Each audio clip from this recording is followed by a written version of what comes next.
Hi, everyone. Thank you for joining our higher education compensation webinar. My name is Michael Goss. I'm president of Fiducian Advisors. We're really excited to bring you this important topic to our higher education clients. Our clients have been asking about this subject, and again, we're happy to be here today. Let's start with a brief firm overview before I hand it over to my fellow partner, Vin Smith. So real quick, Fiducian Advisors at a glance, a little more than 200 associates, a national practice, offices coast to coast. We have a little over 300 billion of assets under advisement and management. And you can see our business lines on the lower left-hand side. We work with many nonprofits on both their defined contribution plans as well as their endowments and foundations. And again, in terms of our ownership, there's 41 equity partners that own the firm, which is a great segue to introduce my fellow partner, Vin Smith, who leads our nonprofit defined contribution practice. Vin? Thanks, Mike.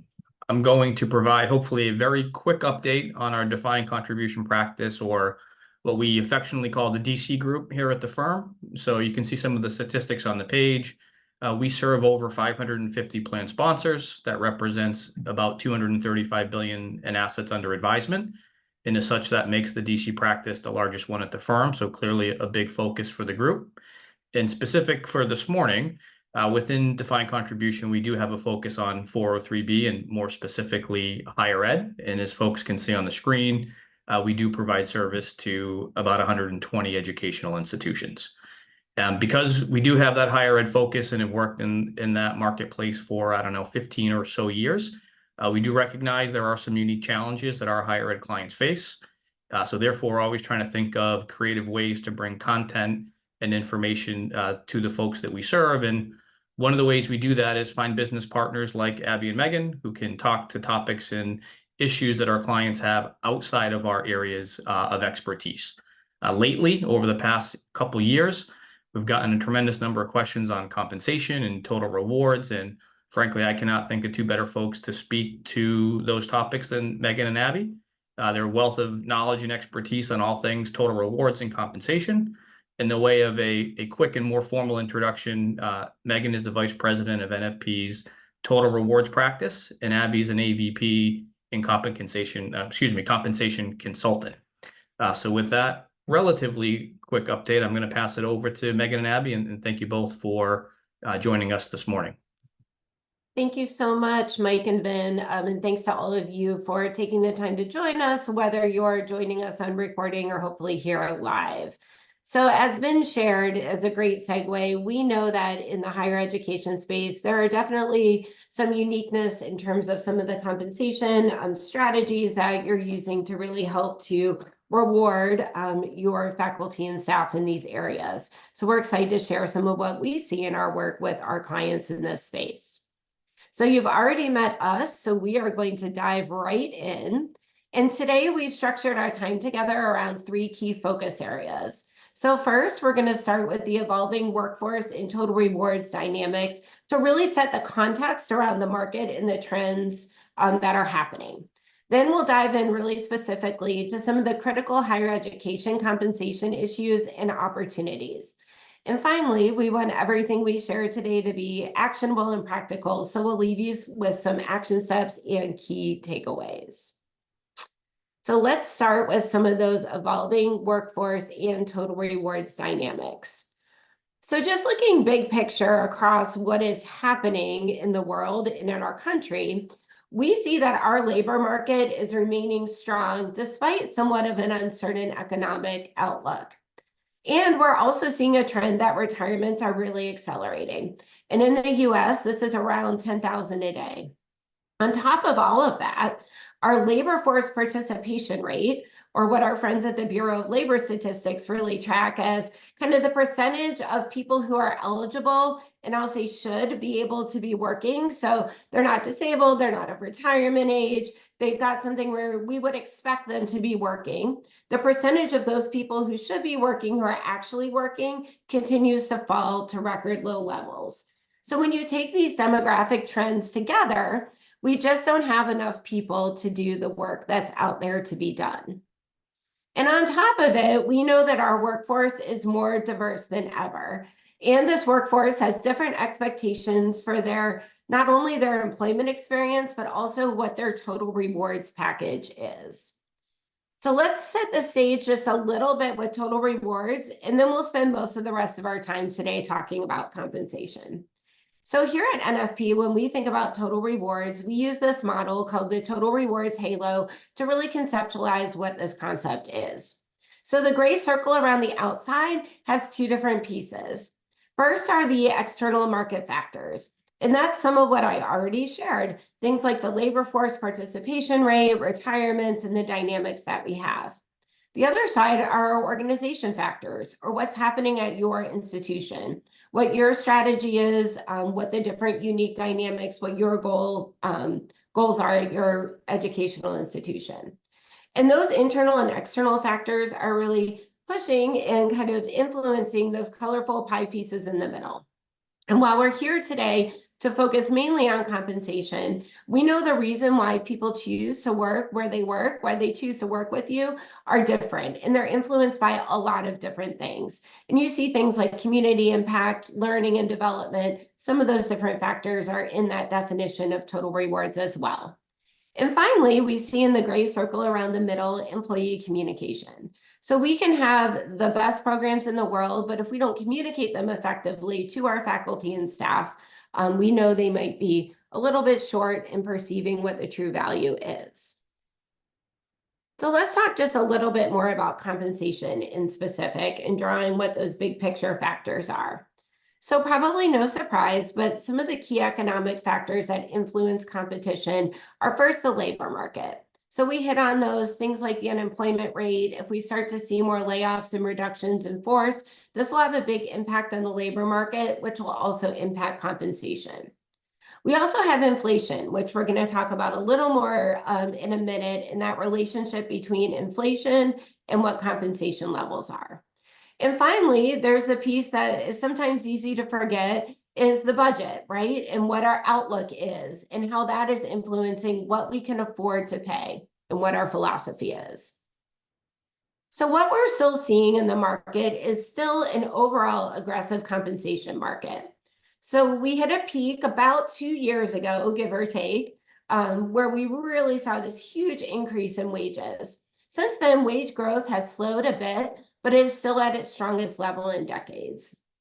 Compression still remains an issue that many of our clients are dealing with. So compression, thinking about that in different ways, when entry-level pay rates are really kind of rising more quickly than what the pay rates are of the jobs above it in your structure would be one definition of compression. Or when maybe you've had to pay new hires into your institution higher than what those, or at a closer rate to what those experienced individuals are making.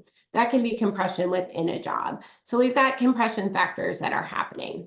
And then what we continue to see is that higher performers, however they're defined, for those that have a pay for performance strategy, continue to receive more, and we see more separation between high performers and middle performers, and certainly lower performers. So it's important to recognize in this point of time when compensation and total rewards is in the news more than I've ever experienced in my career as a comp professional, what our employees are hearing and kind of what the chatter is out there in the marketplace.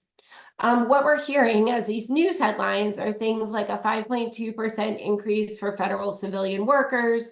We know the UAW contract negotiations were really impactful in the news. And they had more than a 25% pay raise over 4 years, along with additional cost of living allowances tied to inflation. And we also know that inflation, although it's been up and down, has risen in the past few months. So what we find for a lot of our employees, especially those who are maybe at the more entry-level positions within our pay scales, are really feeling the pinch of some of this, what I like to call the real wage gap. The difference between what the dollar is and then what I can afford to buy with that. So when I was looking for real sentiment around what people are feeling around this, I went to what we all know is the best source of data, Facebook. So when I looked at Facebook, what it really told me, and I saw what some friends were posting, is they're really struggling with their grocery bill and looking at what some of these impacts are. And the sentiment that we see out there, and that I think a lot of us hear from others, is it's just so expensive to survive. So when we think about this and kind of the bottom line, we know that employees are really grappling with these real wage gaps, but our budgets for our institutions and what we can afford to pay in compensation increases typically cannot meet what these high expectations are that are set out there by others.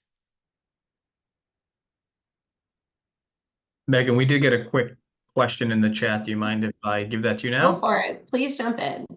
The spirit of it is, how does inflation relate to compensation rates? That's the Read It version, to be fair. Yeah, that's great. Perfect. And that's, I think, one of the number one questions we get. Abby, do you maybe want to take that one? Yeah, absolutely. It's a great topic for us to dive a little bit deeper into, because really needing to understand that difference between a cost of living and the cost of labor, or the compensation piece, are two very different things. And this is really the crux of the difference between an employee and an employer perspective on the topic. When we think about things like cost of living, so typically that includes your cost to live in a particular market. It represents a group of expenses to live within that particular market, usually the highest expense being housing, but others would be like those cost of waffles that Megan alluded to, as well as fuel. So it really addresses the question of, this is what X is going to buy me in the Chicago market versus the Indianapolis market. Versus cost of labor. So typically that's the cost to acquire talent in that particular market. It's that give and take, the supply and demand of labor within your specific geographic area. It answers the question, or addresses, as a company, we have to pay X amount in Chicago versus Indianapolis to effectively attract and retain talent within those markets. So when we think about it, cost of labor is really what we're trying to evaluate when assessing market data. It's the give and take of what's happening to be able to fill your talent pool and to be able to fill those open positions. A cost of living adjustment would give the idea that you were following something similar to the consumer price index to determine your salary planning budget. But the reality is, for most of the organizations that we speak to, you can't really afford that approach. If we think back to several years ago, when inflation was very low across a variety of different industries and organizations, it's likely that you were still giving pay increases. And conversely, and most recently with inflation being as high as it was, it's not very likely that we're going to find many that would volunteer and say our workforce has been increasing their budget upwards of 7 or 8% to match what's happening. So again, that balance and give and take between the cost of living and cost of labor, really the crux of what we need to understand from that employer perspective. I think the other piece on that, Abby, is that wages tend to be more stable, and it's very rare to ever see base wages go down. While we might have variable pay programs, bonuses, or things that fluctuate and are designed to be that, generally wages, as they increase, stay at that level. So they're less likely to really flex down, so to speak, if inflation or other market conditions would decrease. Absolutely. I know it's one of our practice's personal missions to really try to change this framework and this thought process around how we use that terminology, because it really can make a difference. It can create some confusion for our employees. And again, we want to make sure we clearly communicate about all pieces of our total rewards offerings.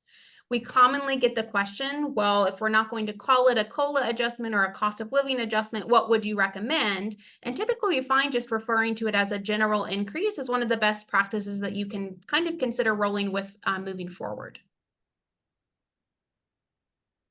Thanks, Abby. So now let's dive in a little more specifically, now that we've set the overall context, into some critical higher education compensation issues and opportunities. So what makes higher education compensation unique compared to the many other industries that we also work in? So first, we often see that there's a need to really evolve aspects of the compensation program and its foundation to meet the changing expectations of the workforce.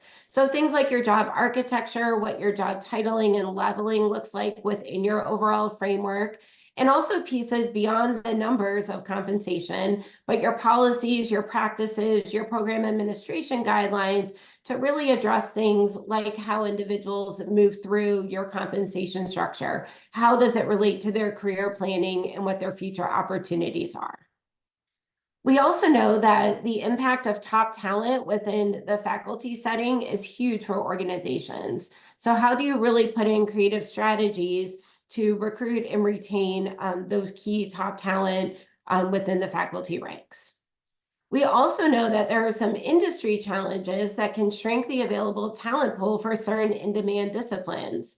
So things like nursing, computer science, some of those different areas where there is just a lot of competition, even outside of higher education, can influence that available talent pool for those in-demand disciplines. We also know that with any organization, so this is not just unique to higher ed, but there can be a limited budget availability to meet what some of these challenges are and to really make those changes for the future. You also tend to have longer budget planning cycles that can be perhaps a little challenging to meet some really fast changing market dynamics and trends. And then just like many others, and as we kind of talked about, you have a very diverse workforce, and really thinking about how can we evolve those total rewards packages to meet the varied and changing needs of the different populations that you have within your institution. So when we think about really stepping through this and how we're going to frame our information for you today is through this comprehensive approach to really understanding and strategizing about compensation. So first, we'll start with strategic alignment, and then we'll talk about that market benchmarking and job leveling piece, get into a little bit of that job architecture and how we really define that external market. Third, we'll talk about the pay structures and how we take that benchmarking and really inform what an appropriate structure is going forward. And then fourth, we'll really talk about how you use that structure to really analyze your faculty and staff pay and determine what an implementation strategy would be for any changes you may be looking to make. And finally, last but not least, we want to make sure that we focus on that communication and refinement of the total rewards philosophy in the strategy. So let's start with strategic alignment. Abby, I'll turn it over to you. Perfect. Absolutely. So we want to first dive a little bit deeper into that first step where we really need to start to understand, or at least start having some meaningful discussion and conversation about what does our compensation program need. So there's a few different checks that we'd recommend going through. First, addressing what is the state of your institution? Are we in a growth stage? Are we well established? Kind of where the institution falls along that type of spectrum can help direct the work that may be needed on your compensation program. What can you afford? So that's going to involve some conversations and bringing some key stakeholders from the finance and your board side of things to really make sure we understand the scope of what that budget could look like. What kind of change is needed? For some of the clients that we work with, just kind of doing a check and assessing how closely we are aligned to the market is one of the key objectives. Versus we may have some clients who need to start from scratch. What does a brand new pay structure look like? What does a new program look like to make sure we're hitting our key objectives? You want to start to have some internal dialogue as well about total rewards. As Megan mentioned, compensation is just one piece of that pie. We want to make sure we understand the influence and the importance that our workforce feels around all of the other pieces as well. And lastly, if it is a contentious topic, you want to be able to identify for what groups in particular this type of program or this type of analysis may bring up some sensitive topics. And it's totally understood that compensation is a sensitive topic for most of the workforce. It's why they do what they do. So we want to make sure we keep that at the forefront of our mind from the very beginning of compensation work to the very end to make sure we're really intentional in the language we use and the steps that we take to evaluate our process. Great, thanks, Abby. So now when we think about after we've set the stage, really diving into the data and that comparison of the market data and that benchmarking data and job leveling. So first, you may have a very well-established compensation philosophy, but even if you do, we know a lot has changed in the past couple of years, and it's a good idea to really revisit and really think about where are you competing for talent. And looking at these different factors or what we would consider data scopes, things like your geography, of course, your industry of higher education, your number of employees, your size, and so forth. And it could be the same for all positions, but what we find most typically is that a segmented approach makes more sense. So when you look at benchmarking a position, a support position, like perhaps a groundkeeper or a maintenance position, you're probably not just competing within the higher education industry for that type of talent. You're likely competing more broadly. So really thinking about what is a segmented approach to these data scopes that truly reflects where you're competing for talent. And beyond the data scopes, the other piece that we need to think about with benchmarking is really matching based on job duties and not titles. So it's important that we always pull the survey or the market data based on the actual duties of the job and not just a title, which can vary significantly from institution to institution. It's also important to reference, of course, the years of experience, what the educational requirements are for the role, and if there are other certification or licensure requirements that are there. Megan, do you have any thoughts around how we should think about benchmarking jobs that have multiple responsibilities? That's a great question, because we know it's not just as easy as thinking about what does this job do and kind of finding a one-for-one match in our survey data. Abby, do you want to talk a little bit about that? Yeah, absolutely. So really addressing that topic of blended positions is one of the kind of pre-steps that we have to do before we can start diving into the data. So we want to make sure we can select which types of positions that we want to make sure we understand fully the scope of work and responsibility, not just necessarily the title like Megan mentioned. We want to make sure we're able to account for the competitiveness as well of the industry, especially for things like faculty roles. I know we'll talk in a couple of slides using an example of something like a welding professor versus a professor or someone on the faculty side who may be in more of a core discipline, things like English or mathematics. We also want to understand for departments or divisions that you may be less familiar with personally, rather than guessing at what may be the appropriate mix when looking to blend or approach these positions from a hybrid perspective. We want to make sure we reach out to someone in those departments who can help provide some feedback on the matches that we find in our survey sources. It's really another great positive practice, being able to reach out to those subject matter experts, include them in this type of work, and it allows them the opportunity to provide their feedback. And typically results are a little bit better received as well if they're able to have some buy-in in the process. Overall, I'd say the recommendation is to not go through this process behind closed doors. This is a great opportunity to include those subject matter experts and gain their insights. Thanks for that question, Ben. Thanks for sharing that. So when we think about this, it's again that idea of determining what our benchmarking strategy is. So selecting those positions to benchmark, and then again, thinking about how we're going to account for the competitiveness of certain industry related roles. So when we think about kind of blending those roles, you might be blending a for-profit industry match for that skill set with a higher education match, and thinking about where you're targeting and what your philosophy is on that. And then Abby already covered some of those points on validation and getting that buy-in along the way. I think it's really critical that for every organization, in higher education and other industries as well, we will likely come across these people in these roles where you wear more than one hat. That's not uncommon. So for people like that, many of you may actually be on the call today, we want to address a couple different approaches of how we would recommend to handle some of those unique situations. So there's a couple examples listed on the slide here. The first of which, a facilities manager who also has some responsibilities related to administrative assisting. In this type of example, we would recommend pulling in matches from valid survey sources for both of those functional areas and marrying them together or blending those responses. You may want to take an assessment and determine how much time is typically spent in one of the functional areas over the other, but we want to take a look at the aggregate data of those two roles as they mix and marry one another. The other example we have here, a chief financial officer position that also has oversight over HR. We'd actually handle this example a little bit differently. So with this type of example, typically a chief financial officer or many of the chief officer roles within any institution are some of the highest paid in the organization. If we were to blend that in with HR management responsibilities, for example, it would unnecessarily dilute down our results. And that's not really the objective that we're trying to hit for someone in this example wearing multiple hats.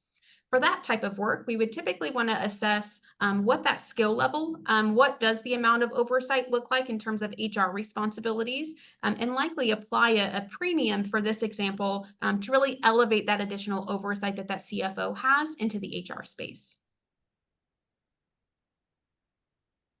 I know we have a couple other examples here specific to higher education. So the first of which, if we wanted to assess out against the market a math assistant professor.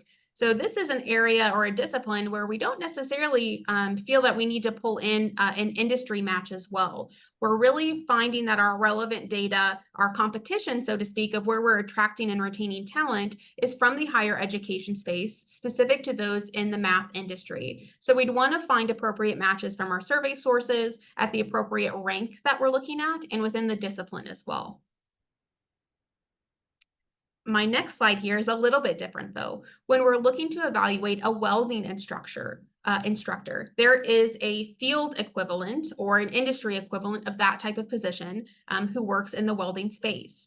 So with this type of example, we would typically want to pull in matches for someone that's proficient in that welding area. So thinking of things like blending with a vocational instructor, an instructor in vocational training, a welder who has, significant amount of experience, very proficient in their role. Sometimes the title of welding engineer is another example of what we may look to pull in and blend for this type of example.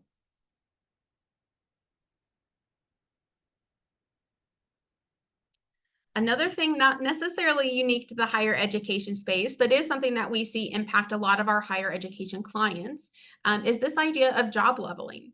So as we look to support many of our clients in this space, we often uncover that some support is needed to really helping to identify these different career levels across the institution. So addressing questions and concerns like, what is a manager? How do we use that title? Are these people that manage staff and have employee management responsibilities, or do they manage processes and practices?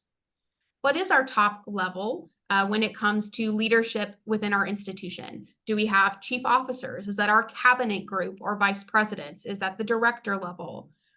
What is the difference between someone who's a team leader versus a supervisor? Do we have management responsibilities that differ between those two different levels within the career guide for our institution?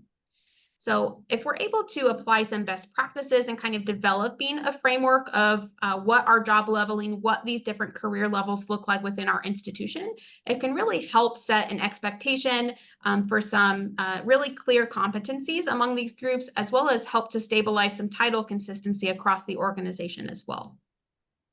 And I think another thing that we see commonly with that, Abby, not only within higher education, but is the idea of an internal title and an external title. So we know that some positions need to have an elevated title to really be external and to really be able to be out in the community doing the work that they need to do. But internally, to have this level of consistency, to understand what the jobs are, is really important.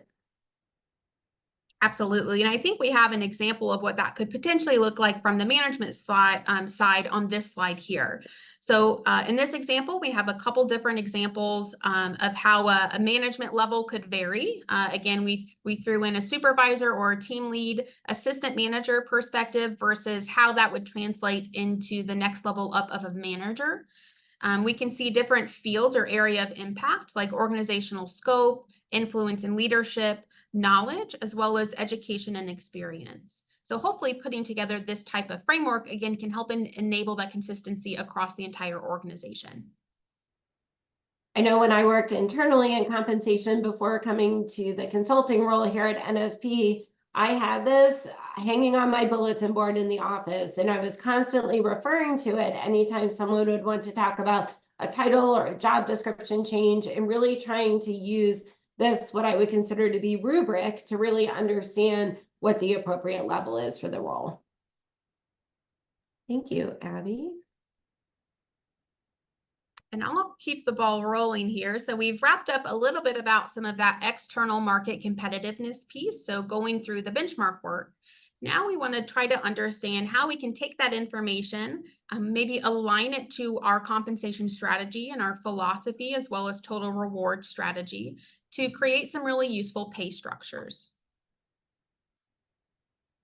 I wanted to start first with a couple of those unique opportunities that we see in the higher education space when it comes to developing a well-rounded pay structure. There's a couple critical groups that our practice has really identified as needing to be treated with a little bit of some special attention. So the first of which, faculty. So some things to know. We really need to understand the amount of hours per pay period, as well as the amount of months that are typically worked within the year. So for a lot of faculty members, there may be some contracts or some time periods in which a faculty member may only work 9 months of the year versus 12. Do they have a summer load, or do they primarily focus in the fall and the spring semesters? We also want to make sure we try to pull some data and be able to account for things like allowances, or sometimes called stipends, for faculty members that may serve as department head or highly tenured professors as well.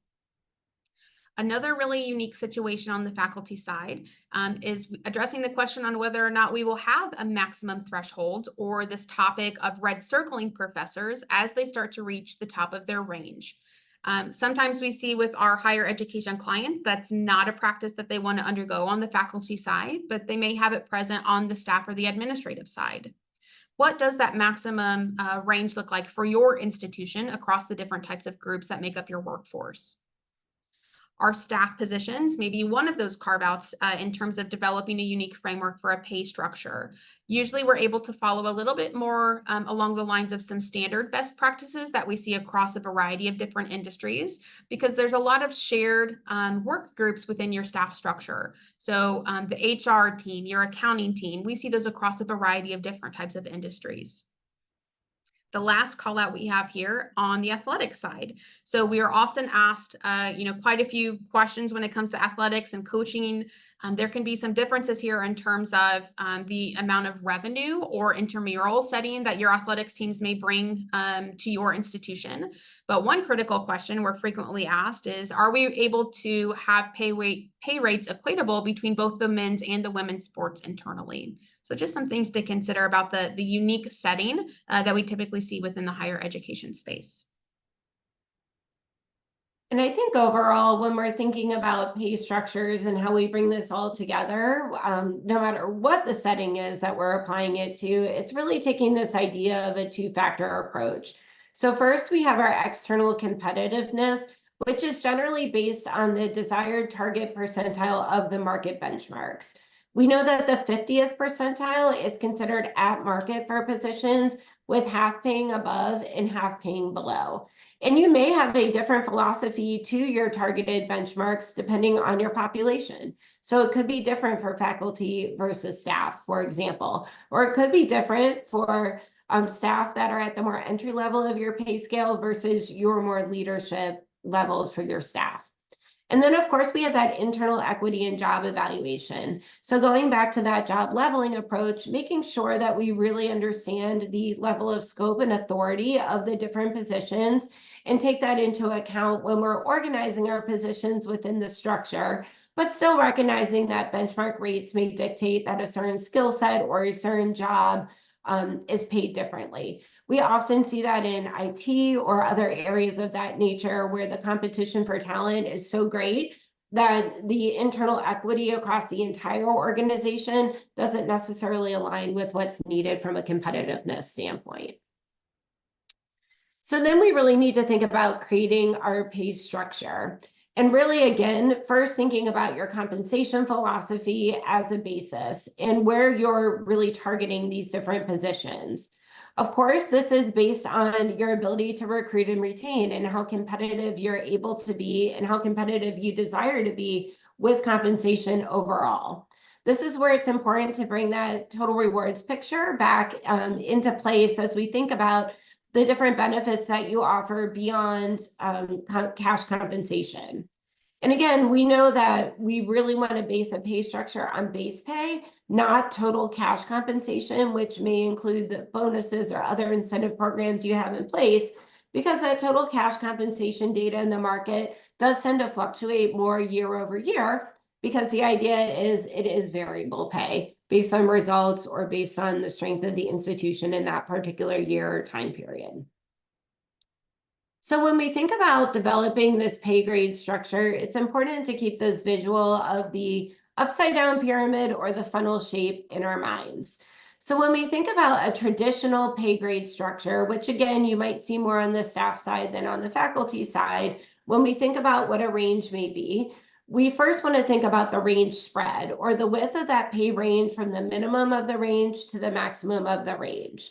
And it's important that that really should vary throughout your structure. So as you're in your more entry level ranges in jobs like your service, production, maintenance type roles, that range spread should be smaller, because it should take someone less time to become fully proficient in that role. And so it should take them less time to move through the range. We don't want a maintenance technician or a groundskeeper to take 20 years to move towards the midpoint of the range if our range is overly wide.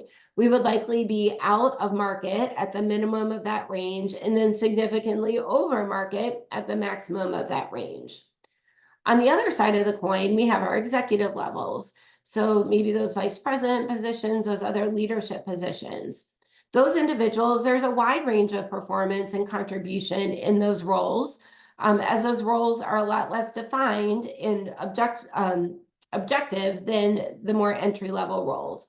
So with that, we tend to see a wider range of pay, and individuals are generally in those roles for typically the rest of their careers. The other key factor we want to think about when developing that pay grade structure are midpoint differentials, which is really the difference in wage rates between the midpoints of two adjacent grades. So again, these are going to be closer at the more entry level of our structure, at the bottom of our upside down pyramid, and they're going to be wider at the top. As our ranges aren't as wide and there's more advancement opportunities in those entry level roles, we want to make sure that our grades are appropriately spaced and not too far apart. When we get to the top of our structure and we have wider ranges, there's more overlap, so you need fewer ranges to accommodate the different jobs and pay levels. Abby, I'll turn it back over to you. Absolutely. So up until this point of our presentation, we've really been very focused in on the role or the position itself, making sure we fully understand that scope of work, expectations, minimum qualifications for that position to function proficiently. Now we need to start to incorporate the individuals who are actually working. So who is sitting in that seat, functioning in that position? How should we evaluate where their pay should individually be falling among the ranges that we've developed up until this point? We're going to focus a little bit more on the staff example. It's a really clear example for us to use in this presentation today.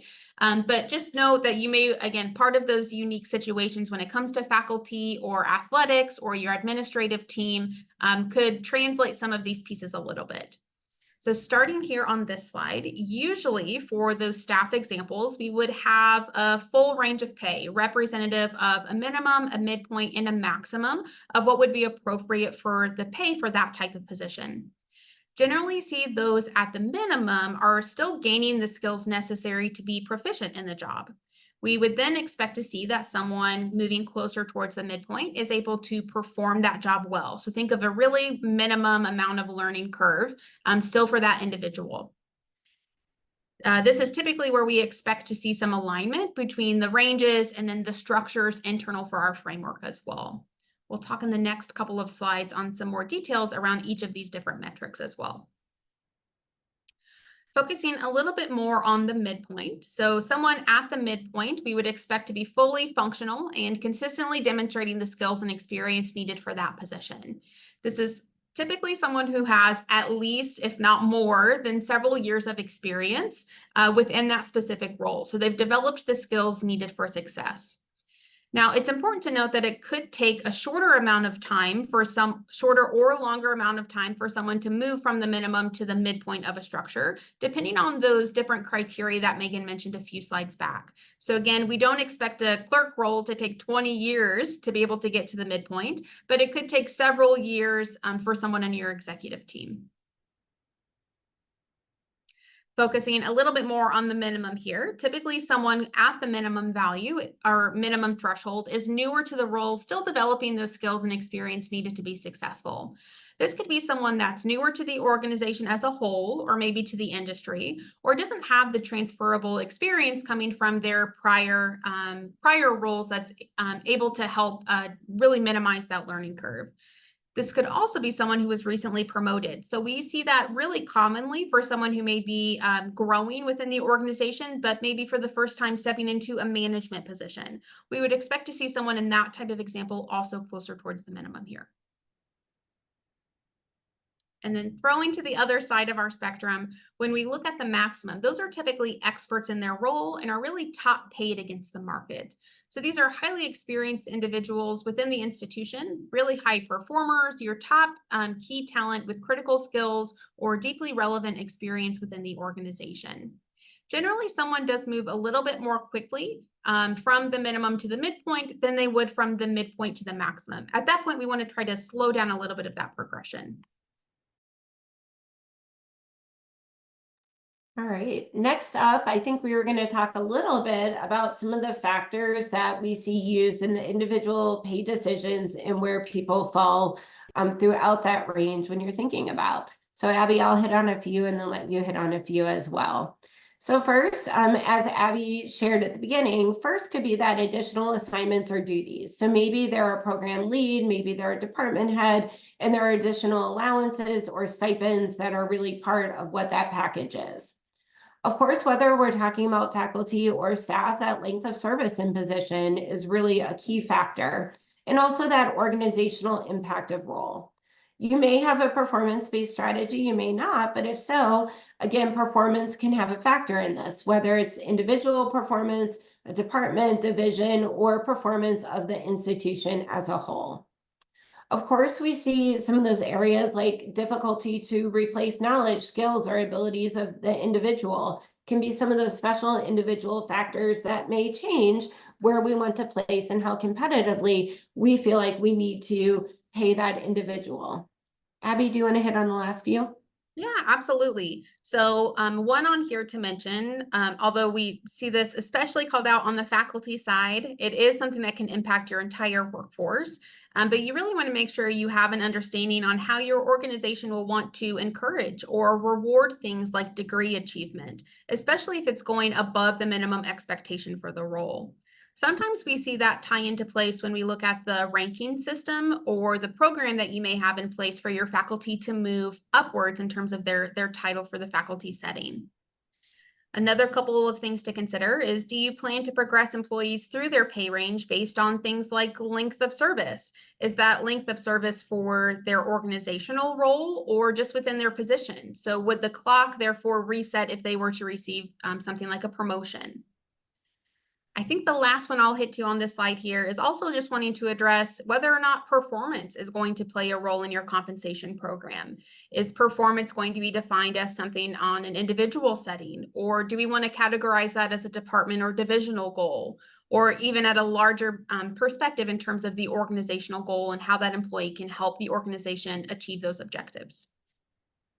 Thanks, Abby. And I think the only one we didn't hit on were contract negotiations. So if you do have a unionized group or groups within your institution, of course, that plays an important factor on how those negotiations happen and what expectations are set in that process.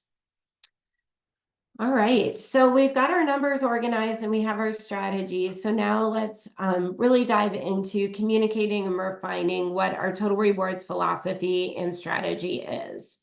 So again, kind of going back to where we started a little bit, it's important to revisit what your pay philosophy is.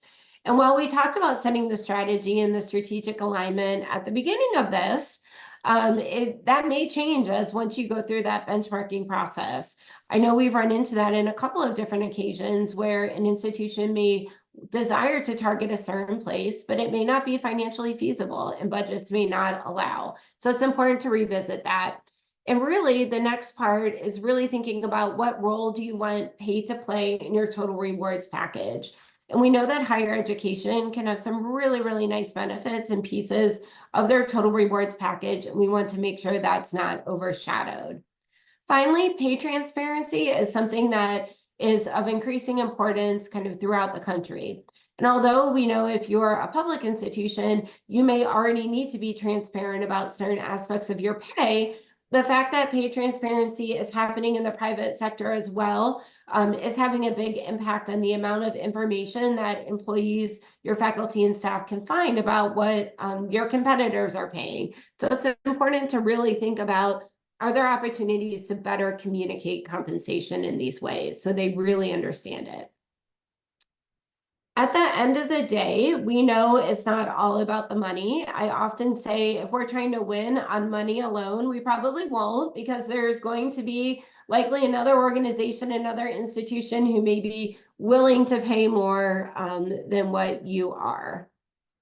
So kind of using this concept of not all currency is equal, really understanding what is of most value to your employees and your different employee groups, because it may be different for faculty, staff, or even some subgroups within those different groups of people. For some, that dollar of base pay may be worth quite a bit. They might rather have it as a retirement dollar, or maybe it's the fact that they have tuition waiver available for their children, or they've got great time off in a schedule that really works with their needs. So really kind of understanding what this is and trying to tailor and communicate the programs effectively is really, really important. Megan, I promise this is my my last question. You're good. How do you think about balancing compensation with other benefits from a total package standpoint? It's a great question, Vin, because it's not easy. Because if we all look at this list and think about other things that we value in total rewards, we probably all have a different answer on what we value most out of this. So it's hard to think about balancing all of that. A couple of thoughts on this, on kind of that relationship between compensation and benefits. And there's definitely not a one size fits all or one answer to this. Compensation is foundational and needs to be at some level of competitive, despite the richness of what your benefits plans are. So again, some level of competitive is different for each institution based on your philosophy, but you need to be within the range. I think all of us would agree on that. I think part of the challenge and the opportunity for this is different employees are going to value your benefits in different ways. So when we think about more of those entry-level pay grades, typically we see those employees valuing compensation more than benefits because they're trying to use that money to pay their bills, to afford those waffles or their housing and what that looks like. So when we think about that employee who may be making $18 an hour, they're focused on those immediate needs and really making sure that their paycheck can cover that. And that can be different to an executive or maybe a faculty member who is making much more than that, six figures. They may be more focused on different areas like life insurance, saving for retirement. And it's important that we balance all of this, but just recognize those different needs. And what we typically see in higher education is that higher education does often have rich benefits, especially in those great areas, those really important areas like retirement plan contributions. So really just thinking about how that's communicated, how that's utilized by the entire population. Abby, do you want to talk a little bit about this wage tourism concept that we've run across? Yeah, absolutely. So I love the terminology here. We actually stole it from one of our higher education clients that we were able to wrap up a really great engagement with at the end of last year. But this idea of wage tourism is really impactful when we start thinking about those members of the workforce that are at the very entry level of your typical pay program. So those employees, they may seek and jump to other jobs for an immediate base increase to really help increase that take-home pay and be able to make ends meet. So again, that particular group, although for an executive it may not make sense, Those that are, again, at that $18 a mark or towards those entry level pay ranges are individuals who may seek another opportunity internal to your organization or external to be able to receive that dollar increase compared to what they're earning now. So that idea of wage tourism is something that hopefully we can reduce over time by being really intentional in the design of our program overall. Right, so we're going to wrap up here with some key action steps and takeaways. So whether we like it or not, we know that our employees will develop their own opinions if we don't communicate with them directly about their total rewards package. And often I found those aren't in our favor. I've never once had someone come to me and say, I'm paid too much. Can you please reduce my pay? Usually the information that they're finding tends to make them think maybe that there's an opportunity or they're not being paid as competitively, or maybe their benefits aren't what they're looking for.